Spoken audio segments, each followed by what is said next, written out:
Hi, I'm Father Kevin O'Brien, president of Santa Clara University. I am delighted to welcome you to this fantastic conversation, part of our series from the Levy School of Business, Leading in Turbulent Times. We certainly know turbulent times. We've all been dealing with it for about a year, the pandemic and all of its impacts, and personally here at the university, but also among our corporations and not-for-profits across the valley and across the country. So it's important at a university like Santa Clara, we help the world do its thinking. We help people work through how to navigate troubled times or turbulent times. The importance here is leading in turbulent times, that we want to provide resources that allow you who are engaged in the corporate world or education world or what have you, or those who are seeking to become leaders, our young people, our students who are listening, that you learn what leadership is about. In one sense, leadership is a gift. We all have certain skills and talents to lead. It's a calling, it's a summons to lead in a sense in whatever time we are called. But it's also skills that we can develop. So part of what we do here in this series is invite people to look at exceptional role models of leadership so they might learn to emulate in a way faithful to their own who they are. They look for ways to emulate good leadership, those values, those qualities that are exhibited by great leaders that we have in our world, in this case, in our corporate world. So, if leadership is truly a summons or a call, we don't necessarily get to dictate the terms of that service because we are given a moment and we are called to that moment. And so, as we begin this series, I want to turn it over to the dean of the Levy School of Business here at Santa Clara, Narina Agarwal, who's has been with us at Santa Clara for a long time, but this year serving as interim dean to introduce our distinguished guest, Enrique Lopez, the CEO of HP. We are very excited to have Enrique here, and we are so grateful for his time. So, Narine, thank you. Thank you. Thank you very much, Father O'Brien, for that warm welcome to everyone in attendance today, for introducing this series, and for your very kind introduction. And Father O'Brien, thank you for your leadership during a time that's been so challenging for institutions of higher learning like ours. So thank you.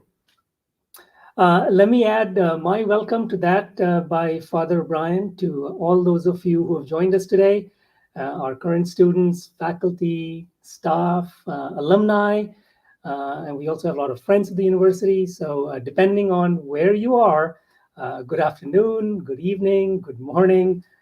Welcome to this inaugural event of the Levy School's Dean's Leadership Speaker Series.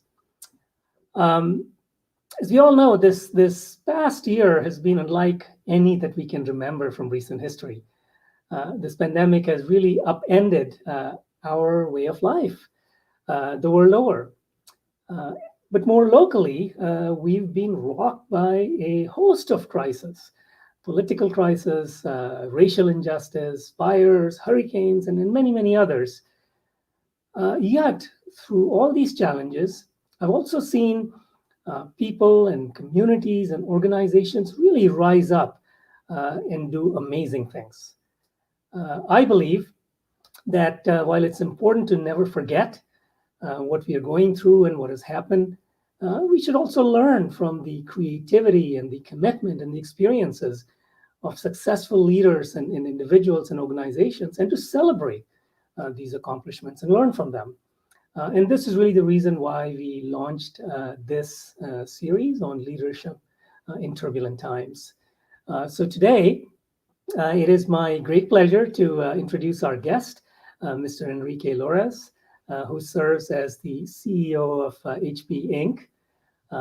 HP, the company itself, doesn't need an introduction, especially for those of us who live and work here in the Silicon Valley. Its products in the areas of personal systems, printing technologies, really impact every aspect of our life.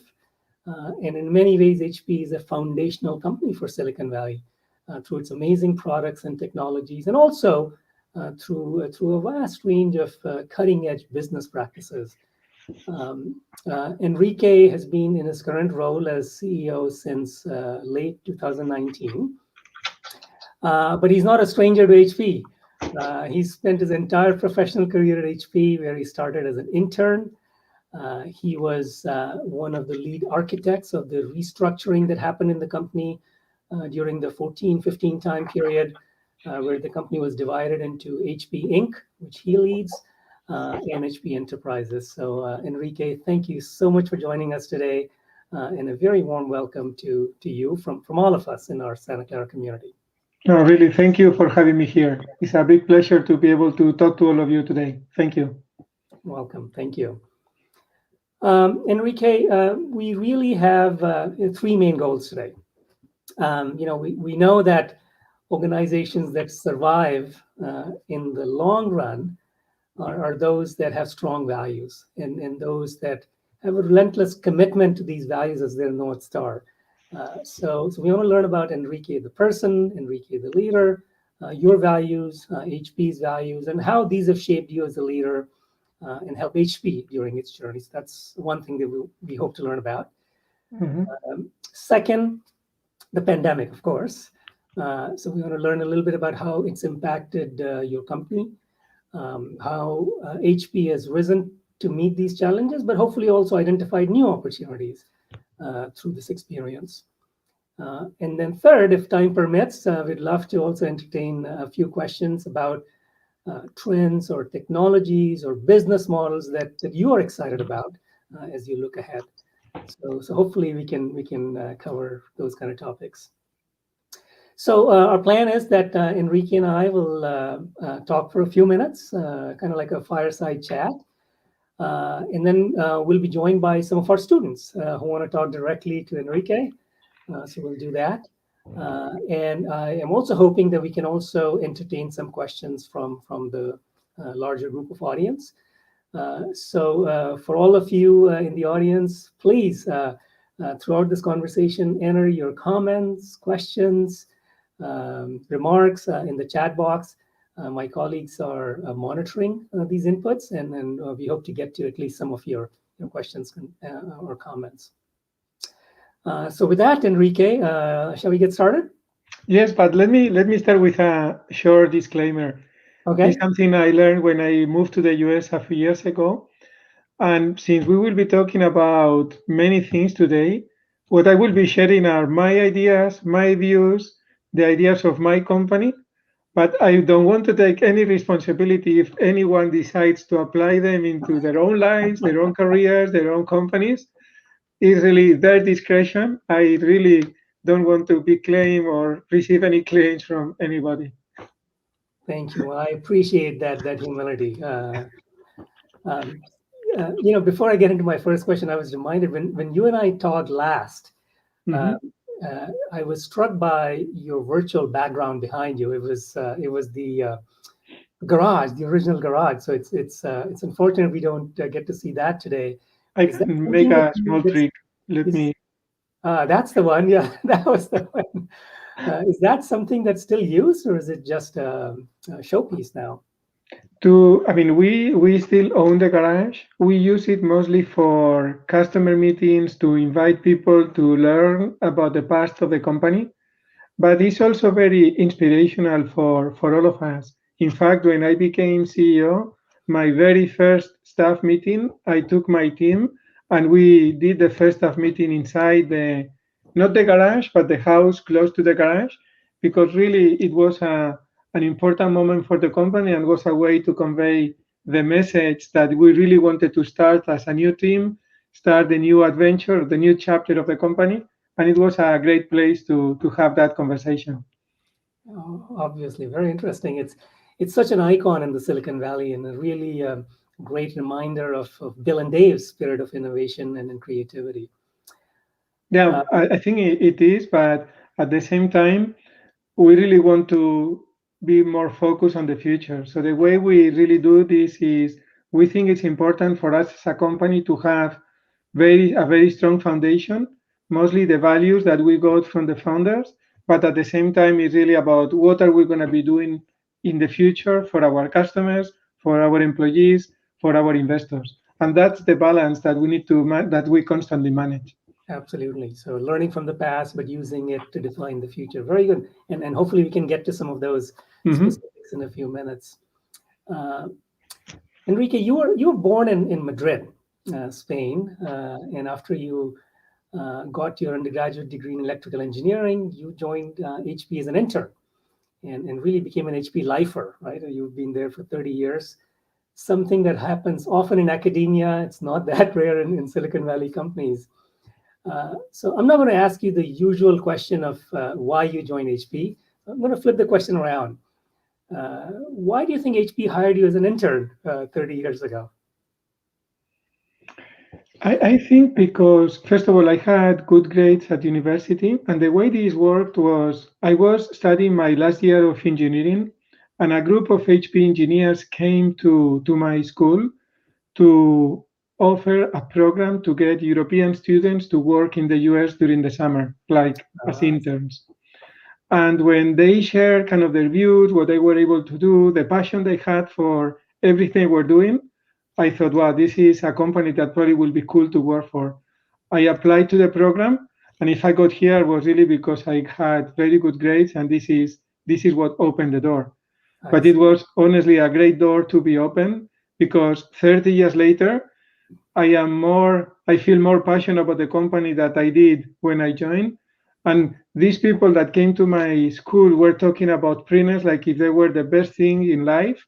And today I talk about printers like they are the best thing in life. So I really feel the same passion they did, or even more. That's great. That's wonderful. So you started as an intern. 30 years later, today you're the CEO. Did you know then that you were going to be at HP for such a long time? And did you have a plan? Has your progression been a straight line from then to now, or have you zigged and zagged? Can you tell us a little bit about your journey during these 30 years? So, I didn't know I was going to be in the company for so long. In fact, when I joined, I thought this will be a great place to be for 2 years. I was living in Valencia, and the company opened an R&D center in Barcelona. And in Spain, usually you don't move around. So you stay in the same city, your parents live, or you go to school, and you build your own life. But we said, okay, let's go there for a couple of years. It will be cool, and then we come back. But it never happened. So we went to Barcelona, and really HP opened the door for a lot of very interesting opportunities.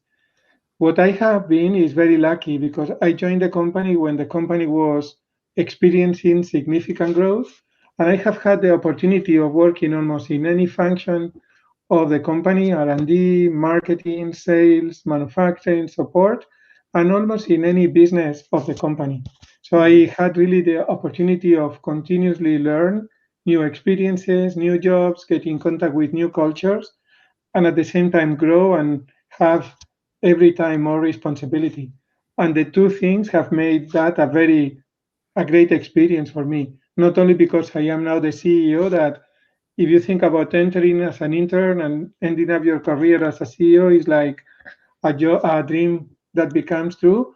But putting that aside is also because of all the experiences, learnings, and people I have met during these many, many years.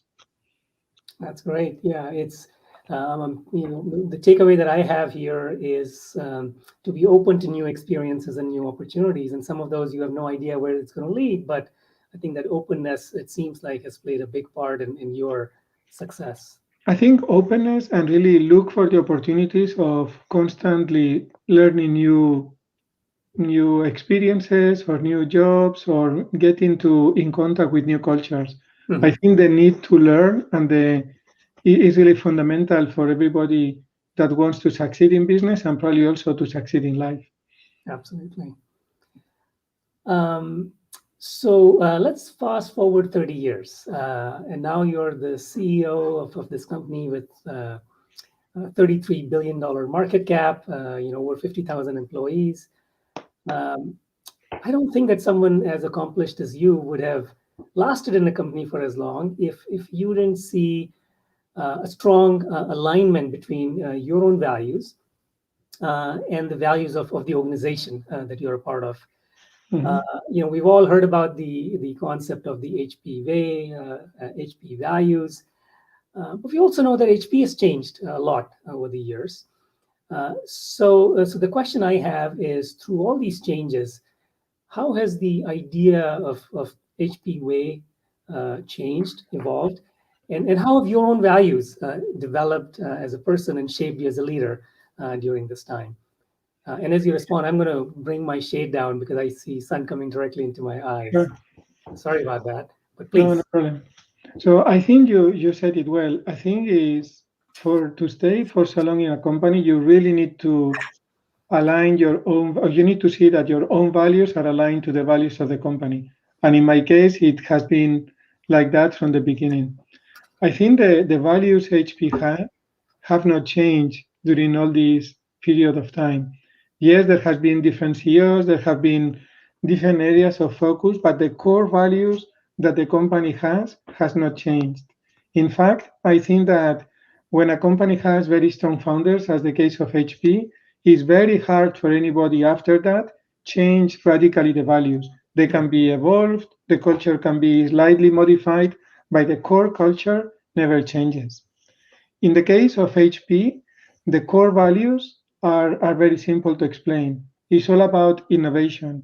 It's about respect to the individual. It's about teamwork. It's about making a contribution. And making a contribution means looking at both creating profit for shareholders, but it's also about having a positive impact in the communities we serve, in the countries where we have operations, in the cities where our employees live. And that combination of focusing on, let's say, business growth, and having an impact has been and will be a key part of what HP is and what we want the company to stand for. That's great. And I think many in our audience might not know that a part of your journey, your academic journey, also took you through ESADE, which is a sister Jesuit institution where you got your MBA. And if I'm not wrong, you currently serve and chair their advisory board as well. Yes. Sorry, go ahead. Oh, so I was just going to ask, how has your exposure to a Jesuit institution influenced your thinking about these values and your style of leadership? I think institutions like Santa Clara or ESADE have this advantage versus many other business schools.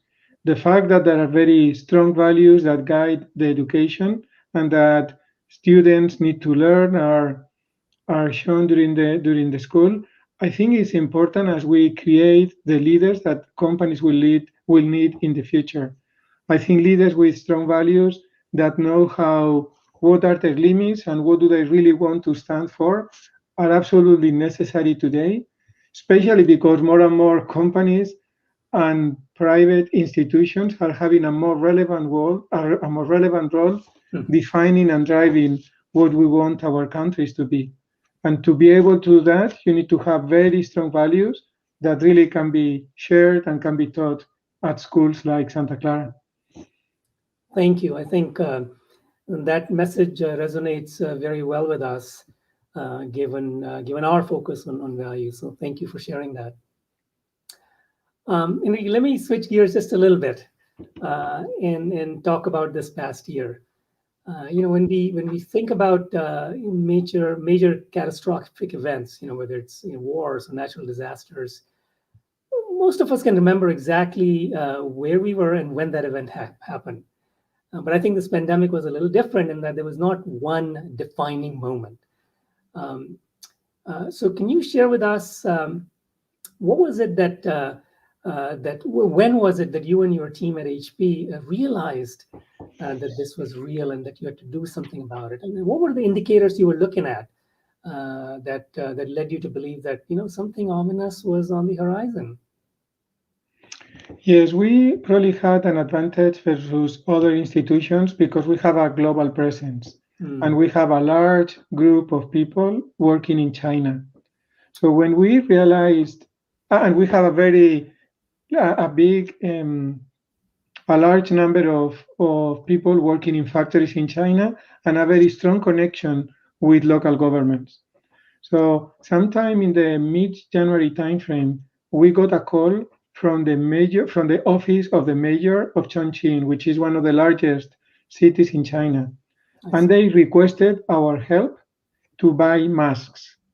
And they are a very large city.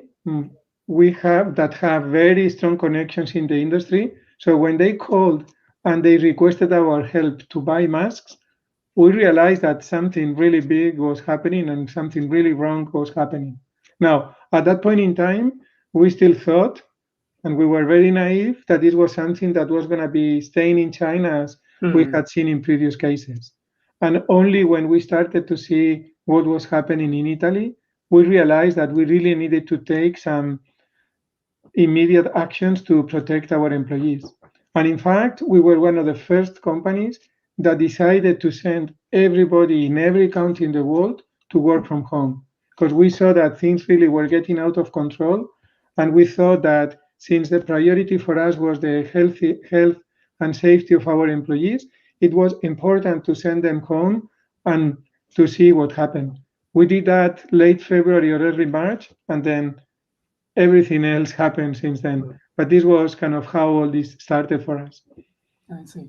It's interesting, and it's very consistent with what you said about HP values, that your first thought was towards the safety of your employees, and then you had to do what you had to do to keep them safe. So thank you.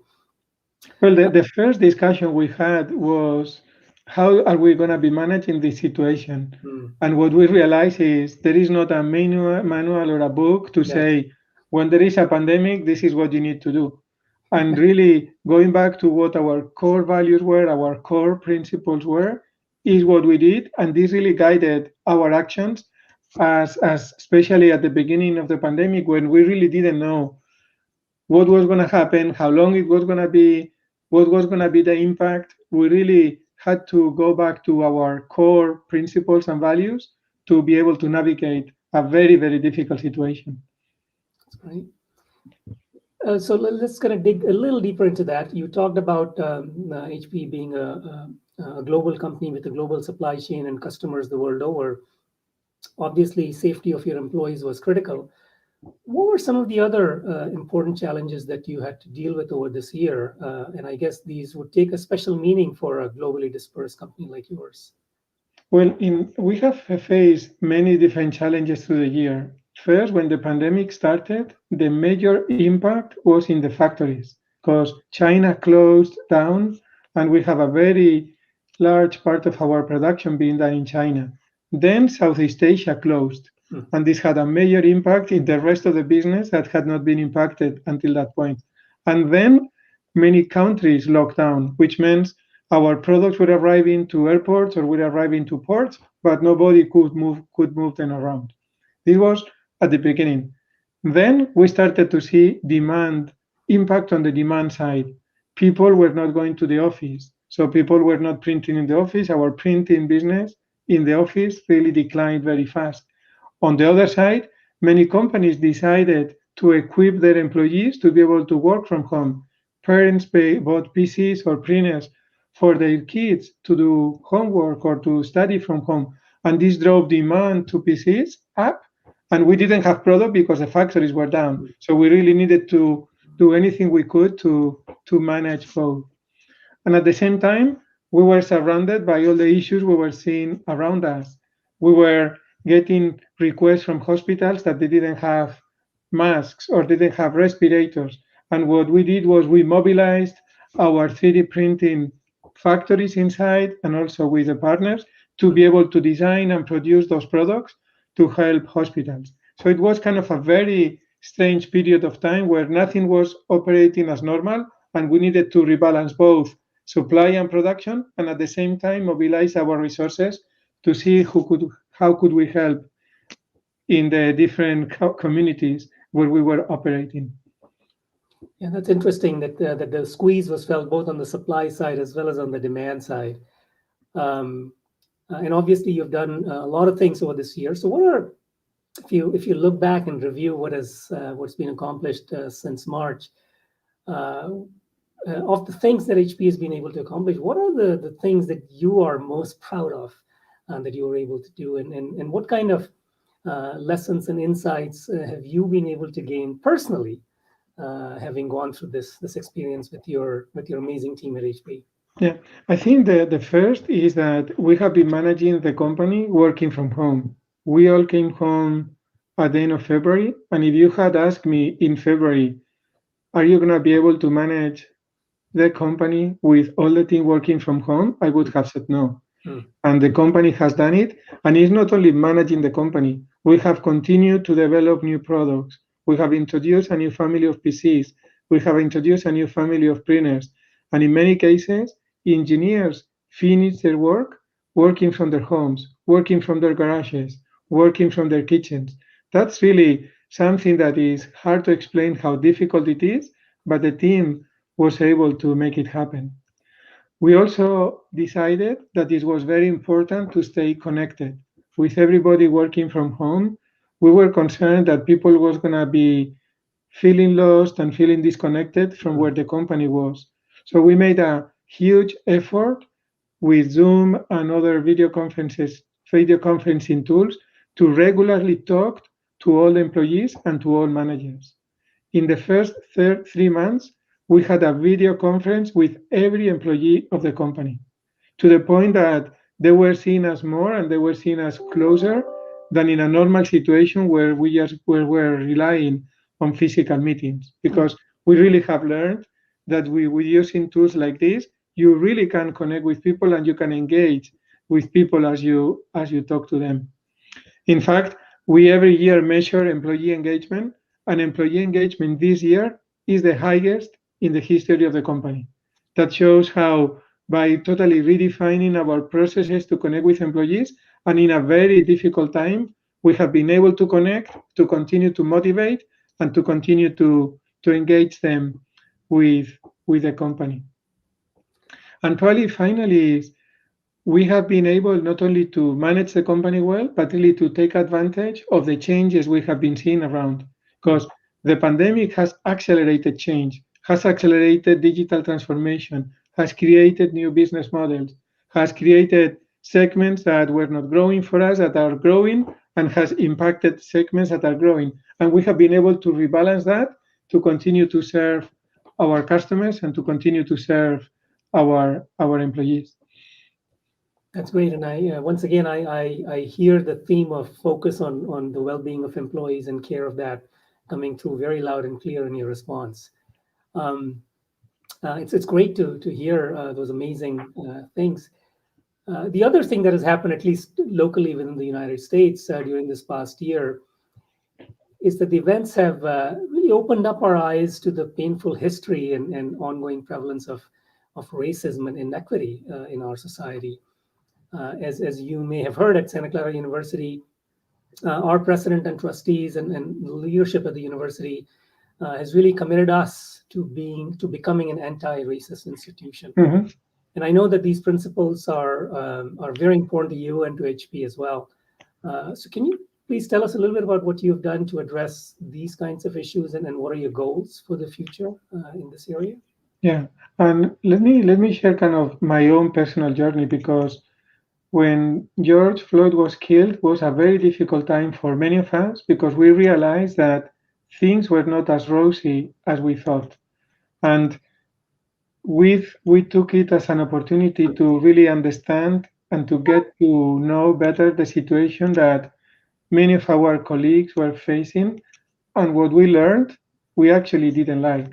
Because, for example, we organized town halls where we invited African American and Black employees to share their own personal experiences, to share what has been their childhood, or what experiences have they gone through when they were teenagers, or what happened with them when they were looking for jobs.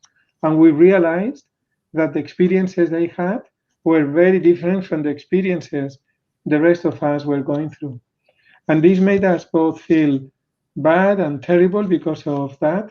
But at the same time, when we saw the reaction, and when I saw the reaction of everybody really trying to help, both inside the company, but also many companies that really volunteer and work together to drive the necessary change, at least it has created the hope that we will be able, working together, to change the situation that we are facing. But clearly, what we have learned is that we have a lot of work to do. We were very proud of the progress we had made on diversity, on inclusion. We realized that if we needed to do this, we have only done this.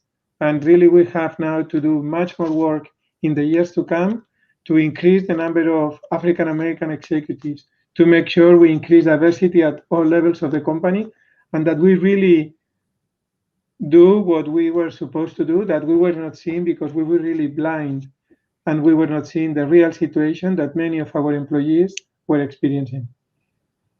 Thank you. Yeah, this is, I think you're right that this is an area where many institutions have a lot of learning to do, Santa Clara included.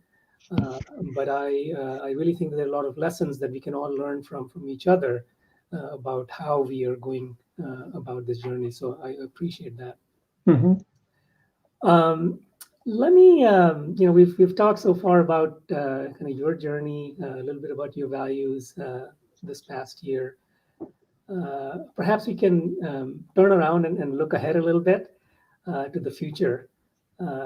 If you look at the coming months and years, what kind of trends and technologies or business models or consumer preferences are you most excited about or most concerned about? I think, as I was saying before, the pandemic is really accelerating transformation in many, many parts of our societies. I think how we work is going to fundamentally change. I think we all have learned that it's possible to work from home. And I think the model that we are going in the future is going to be a hybrid model where people will do some work at home and will go to the office mostly to collaborate, to do work with their teams more than to do individual work. We are seeing changes in the medicine, in the telehealth space, in education. And all these changes are going to have really, or are going to open opportunities for companies like us to develop technologies to really serve these customers in very different ways, enabling them to do things that today they cannot do. We also have learned that because of the pandemic, the way we have built our supply chain networks needs to change. We have too much reliance on a few countries, and we need to increase the resiliency of our supply chain organizations. We need to be able to produce products closer to what the final consumers are going to be. And this is, for us, a need to change, but also an opportunity to drive and to use 3D printing as a disruptive technology that other companies will be adopting. We have also seen big changes in how consumers want to buy. The growth of online businesses has skyrocketed during the last few months. And it's not only what they buy, it's also changing how they buy. Customers more and more want to buy subscriptions. They don't want to buy products transactionally. They care about the service they get with the products they get. This is opening also an opportunity for us to create new businesses. So we are seeing a lot of change, but change is good in the sense that opens opportunity if you really focus on it. And this is what really we are excited about from a company perspective because of the many opportunities we see opening for us. That's fascinating. That's a lot of change in your supply chain architecture, the business model, and the products themselves that you're focused on. You talked about 3D printing. Are there particular applications of 3D printing that you or the company are particularly excited about that make us think differently about the world? I think 3D printing is going to change how we live in two different perspectives. First, it's going to have a big impact in how manufacturing works because you can produce products locally faster and reduce the cycle between design and manufacturing. And that's exciting. But what is even more exciting is that it enables what we call industries of one. Something that we all have learned during the last years is that all of us want to be different. We want to have our own shoes, our own t-shirt, our own glasses. And with 3D printing, we can design and build products for one individual. We can build shoes that have been designed for the foot of a given person. And that opportunity of building things for one person is really exciting and is going to be opening a lot of new businesses for us in the future. Think about the medical sector, for example. Think about insoles. Think about parts to replace hips. All these parts need to be designed for one person, built for one person, and with 3D printing, we can totally transform that business. That's fascinating. It almost has a huge implication on the business that HP is in. It's I guess not just a printing company, but it's really in the business of delivering health and delivering education and delivering lifestyle. And this is one of the fundamental changes that we see. We realize that we cannot just stay at building the printers or the equipment that others will be using. The real transformation happens when we deliver the final experience, when we enable the consumer to use or consume the products in a different way. And owning that full value chain is really what we aspire to do for a specific segments, of course. That's fascinating. It's fascinating. And think about the time where it is not only a part that we are replacing, there is a full electronic circuit built into the plan, into the part. So the part communicates, the part is connected. And think about how the opportunities that we will be opening in the future. When you go through surgery to replace your hip, the hip has electronics inside, and after surgery, the hip will be telling you how to walk. What are you doing wrong or right to recover faster? And apply this to any part of the world, and you can think of the opportunities we see openings for us in the future. That's mind-boggling. It's fantastic.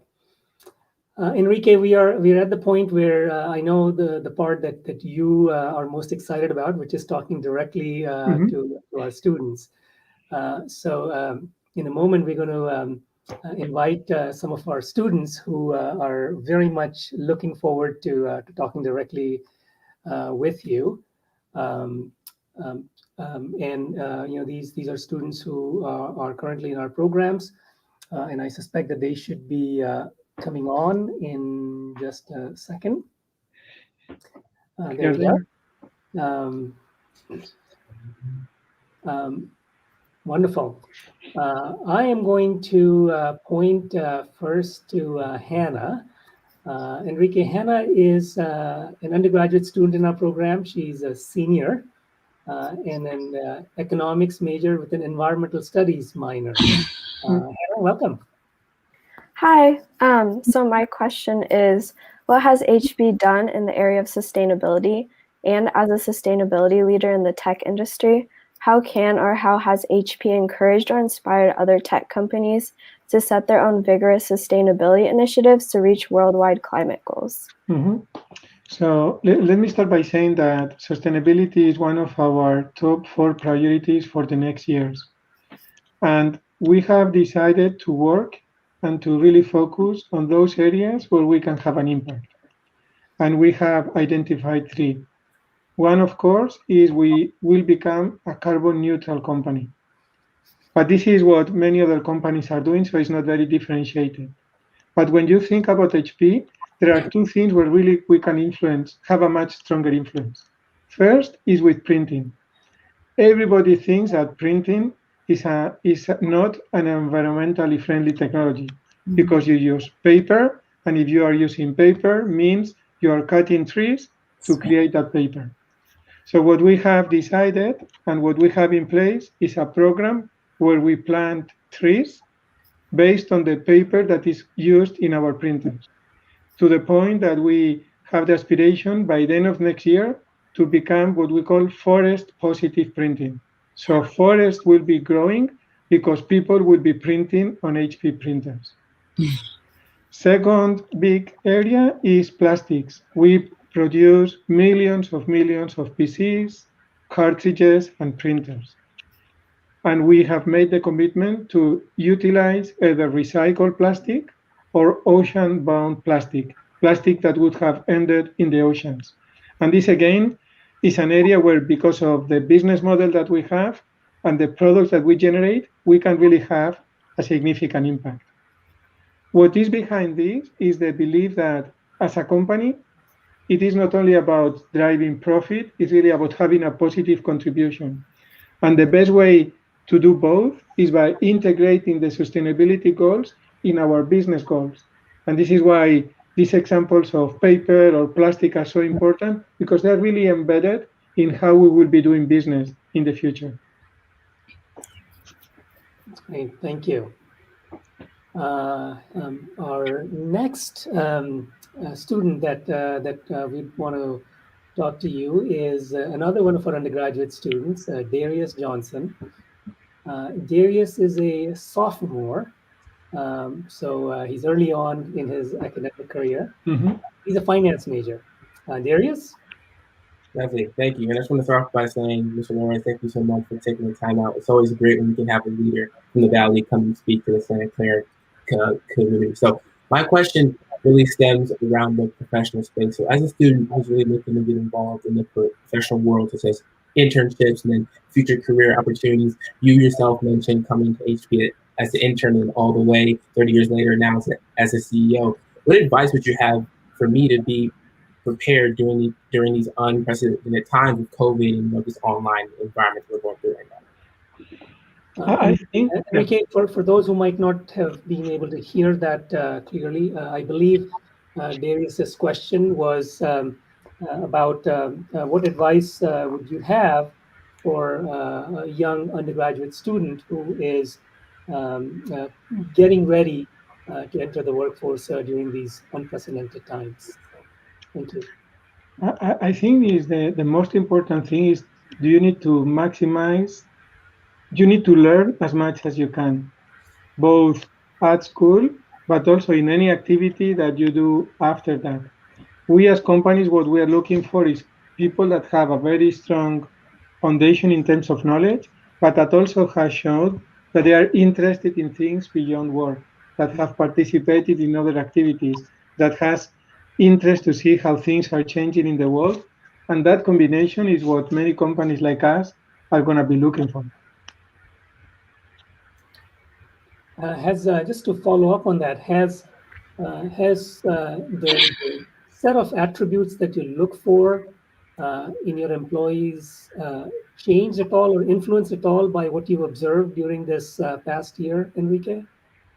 I think has probably been reinforced. I think what we see is the amount of change that is happening requires that people that will succeed are people that are willing to embrace that change and take advantage of the change happening around that. And I think also it is very important that we hire people that has very strong values, that behaves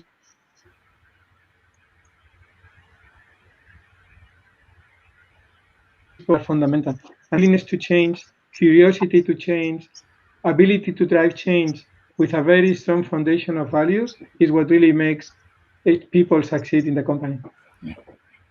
Thank you. Thank you for that question, Darius. And for our third question, I am very pleased to invite Suchita Kaunden.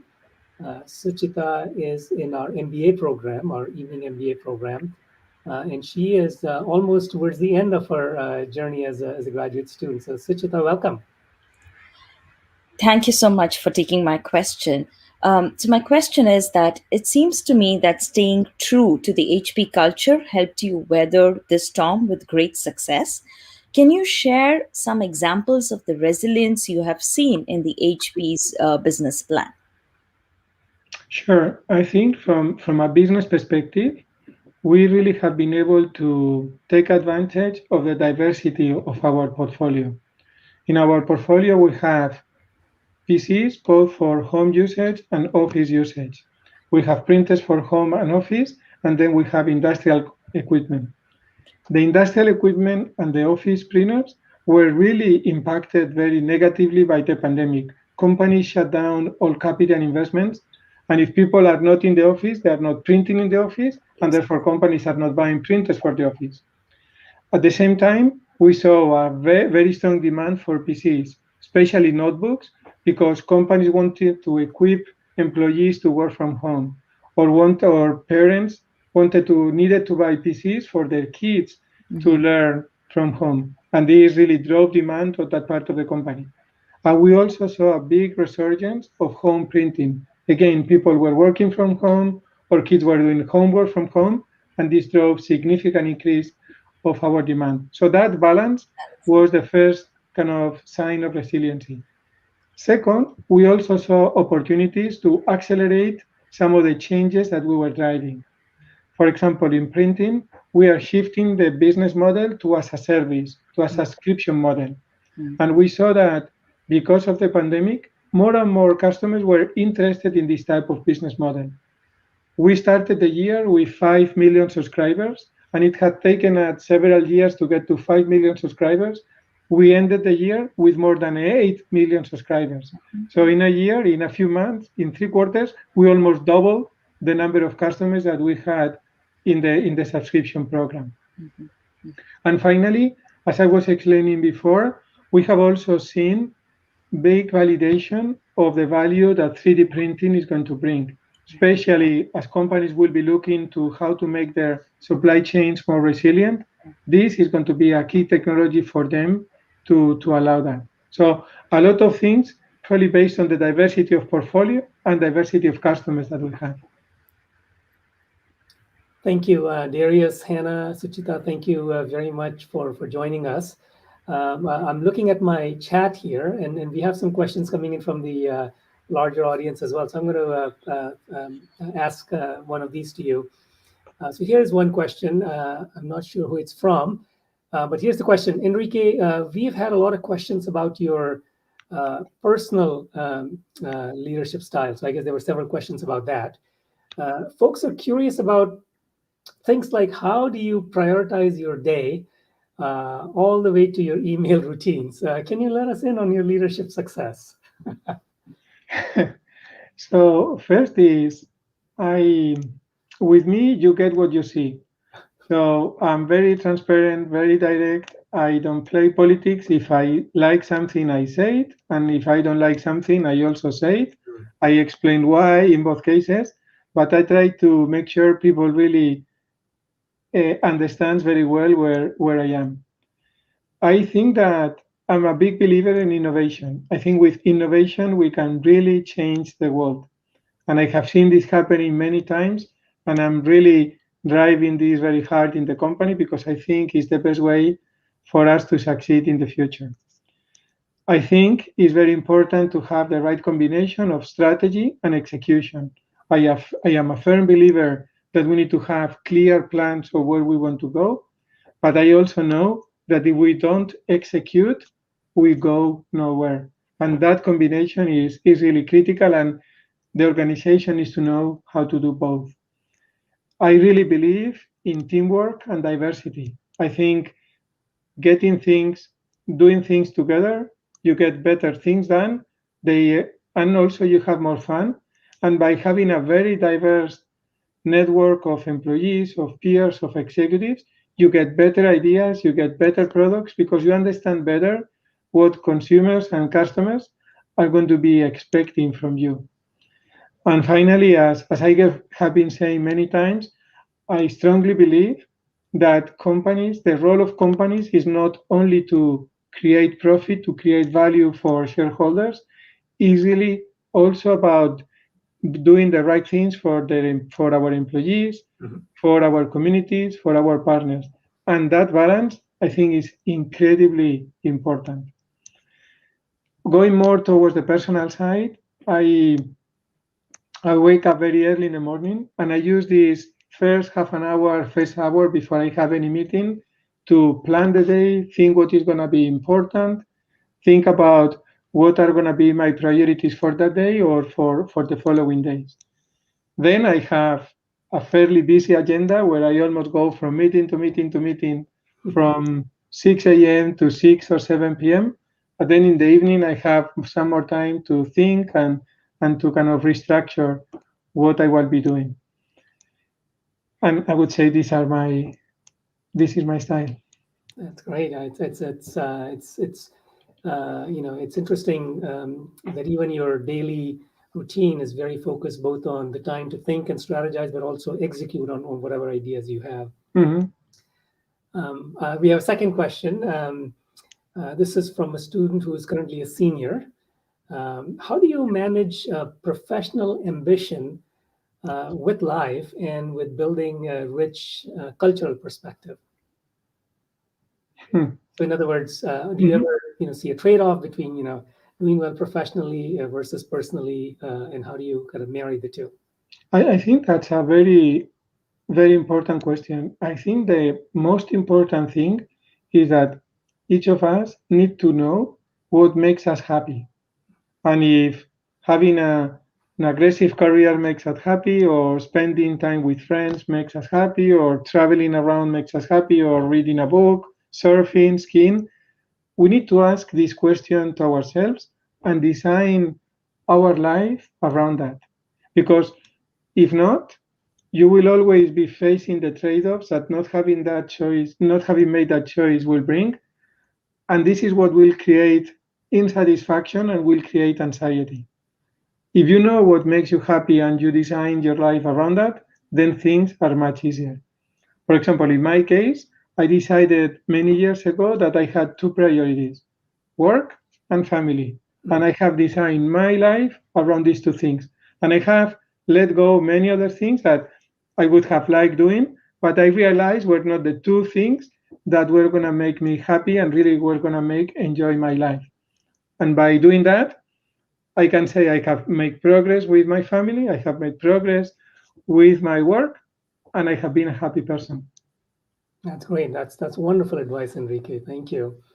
You've given us a lot of advice about companies, about the future that you see within for HP. The picture of the future that you painted, at least to me, implied that it would be important for companies to be good at gathering data, analyzing it, computing, but also that future involves building high quality hardware products, such as your printers, 3D printers and others. Mhm. So we need both of these set of skills while being aware of wellness of your employees and the community. Given all of that, what kind of advice would you have for people like us in academia who are charged with training our youth for this future and training good citizens? What advice would you share with us in academia? Is I think it's important that people learn how to solve problems. It is not so much about having a lot of knowledge, it's about how to use that knowledge to address specific problems, whether are finance problems, engineering problems. Really, this is what for companies is fundamental. And I think teaching people to think, to approach, to address, to simplify is really what is critical. Teaching people how to communicate and to work with other people, how to operate and really get things done in teams. That's another thing that is very important. How to more and more how to communicate globally, how to get these things done working remotely. We, for example, have development centers all over the world, from Israel, Barcelona, Brazil, the US, India, Malaysia, and in many cases, those people are working together on the same problem. How to enable that, how to teach them to work on that space, I think is something that you can really help. And finally, as we have said before, how to teach people what the right values are, what the key principles are that will make them great employees, but also great people in their communities. I think is something that really you have a big opportunity and obligation to really teach in your students. Wonderful, thank you. I'm looking at our time, so we are getting close to the end of our time with you. But before we let you go, I do have two other questions for you. So here's the first one. You obviously had a wonderful and very successful and eventful professional career. But if I could ask you to jump into a time capsule and do some time travel back when Enrique was a senior in college in Spain, knowing what you do today over these 30 years, what would you do differently? What advice would you give young Enrique? I think there are several things that we have talked today already. First of all is I think really going through this exercise of thinking what makes you happy, what are those things that makes you really feel well and that you use to define the priority of your life is very important. I think second is you need to think and choose an area, especially if you want to have a good career where there is growth. Because to succeed in the career, you need to be lucky. And being lucky means being a place where there are many opportunities. And by choosing an area where there is growth, I think the chances of that are higher. I think you need to always focus on learning from the job, learning from your peers, from your friends, from your bosses, from your employees. The more you learn, the more valuable you are. And that's something that all of us need to continue to do. I think is also important that you look at, understand what your values are, what your principles are, what your style is, and you stay true to that. At the end, you need to be when you are at night and you wake up at night, you need to make sure you are comfortable with yourself, with the decisions you have made, with how and why you have made certain things. And only by staying true to your values, to your principles, this is possible. And then finally, and this is something that when I got the question about the day, I forgot to mention, I think it's important to constantly challenge ourselves to ask what value have we added? Have I done something valuable today? Have I made a contribution to my company? If this is something that we need to constantly ask ourselves and challenge ourselves. When you were saying you are a successful person, this is not how I think about myself. Today, I think about myself as I'm running a company. I have a long list of challenges and opportunities, and I need to make sure I make progress. I don't look at the past. I don't look at what has happened. I really look at what is coming next and how can I make a contribution given the opportunities that we have and the assets that I can drive now. Thank you. That's a very very insightful way of evaluating what's being done and what needs to be done. Enrique, I want to end on a lighter note by asking you a series of rapid fire questions. Okay. The goal is to get a peek into you, the person. So we started doing a little bit of that already with the question that we got from the audience. So here are a few more. So just respond with the first thing that pops into your head. Okay. All right. So what was the last movie or streaming show that you have seen? I saw during the weekend the Queen of Gambit, a series about chess. Wonderful, wonderful. See, we are getting to learn about your interests. What was the last book that you read? I am reading two books. I am reading *Sapiens*. That is a book that I wanted to read for a long time. And I also just started during the weekend the new book that Clark Shaw, the founder of the World Economic Forum, has just written about stakeholder capitalism. Ah, terrific, terrific, which I know is something that's very important to HP. Mm-hmm. Very good. What is the restaurant that you're itching to go to as soon as the lockdown is lifted? I will choose one here in the Bay, Evia in Palo Alto. Okay. Wise to not give the name.